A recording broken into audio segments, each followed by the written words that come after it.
अजून किमान 2 वर्ष शेतकऱ्यांना कर्जमाफी दिली जाणार नसल्याची धक्कादायक माहिती कृषी विभागातल्या विश्वसनीय सूत्रांकडून मिळालेली आहे। राज्यातील 21 लाख शेतकऱ्यांकडे जवळपास 32,000 कोटी रुपयांची थकबाकी आहे। विधानसभा निवडणुकीपूर्वी महायुतीच्या वतीनं सत्तेवरती आल्यास कर्जमाफीचं आश्वासन देण्यात आलं होतं, पण लाडकी बहीण योजनेमुळे सरकारचं आर्थिक नियोजनच बिघडलंय।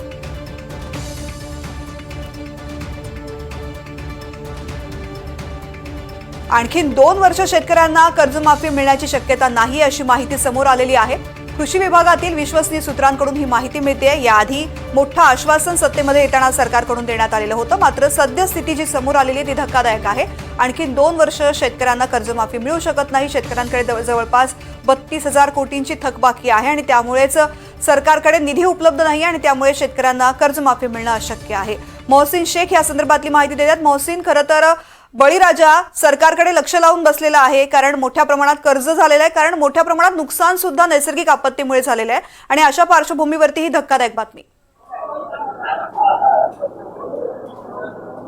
खरं तर शेतकऱ्यांची ही अपेक्षा जी आहे ती या सरकारकडे आहे आणि सरकारकडे का आहे तर सरकारने विधानसभा किंवा लोकसभा निवडणुकीपूर्वी शेतकऱ्यांना आश्वासन दिलं होतं की आमचं सरकार आल्यावर तुम्हाला कर्जमाफी देऊ। मात्र आता हे सरकार जी आता सूत्रांची माहिती मिळते कृषी विभागातून त्यानुसार आणखी 2 वर्ष शेतकऱ्यांना कर्जमाफीचा लाभ मिळू शकत नाहीये। त्यामुळे आणखी शेतकऱ्यांना 2 वर्ष वाट पाहावी लागणार आहे आणि याला जोडून जर आपण बघितलं तर बावनकुळे यांचं वक्तव्य आजचं जे छत्रपती संभाजीनगरमध्ये पत्रकारांशी बोलत होते त्यावेळेस त्यांनी असं सांगितलं की या सगळ्या प्रकरणात आम्ही जे आहे तर एक कमिटी जी आहे म्हणजे जी नेमण्यात आलेली आहे समिती, आणि ती समिती या सगळ्याबाबत अभ्यास करते। तिचा जेव्हा अहवाल येईल त्यानंतर या कृषी म्हणजे कर्जमाफीबाबत निर्णय घेतला जाईल।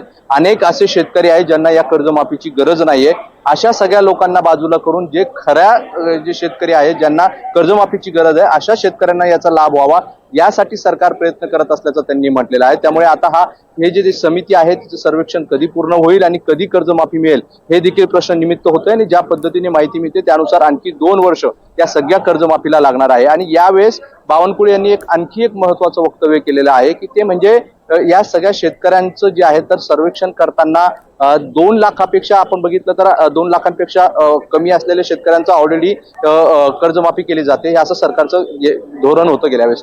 त्यामुळे बावनकुळे यांचं जे म्हणणं आहे की खरे जे लाभार्थी शेतकरी आहेत ज्यांना गरज आहे त्यांना आम्ही तपासतोय आणि ज्यांना गरज नाही त्यांना हे करतोय।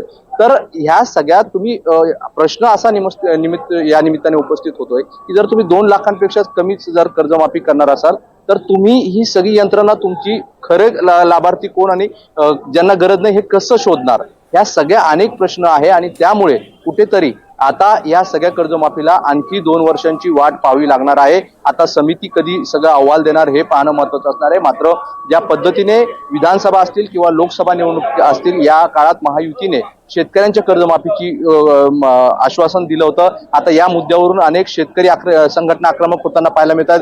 बच्चू कडू यांनी मोठं आंदोलन केलं होतं, त्यामुळे कुठेतरी राज्यात शेतकरी कर्जमाफीचा प्रश्न आता तापताना पाहायला मिळतोय। मात्र दुसरीकडे जी माहिती मिळते त्यानुसार आणखी 2 वर्ष महायुती सरकारकडून कर्जमाफी देण्याची शक्यता कमी आहे। निश्चित अनेक शंका आहेत, अनेक प्रश्न शेतकऱ्यांच्या मनामध्ये आहेत आणि अर्थातच यावर प्रतिक्रिया सरकारकडून काय येते आणि शेतकरी नेते काय भूमिका घेतात हे पाहणं महत्त्वाचं असेल। धन्यवाद संपूर्ण माहिती करता।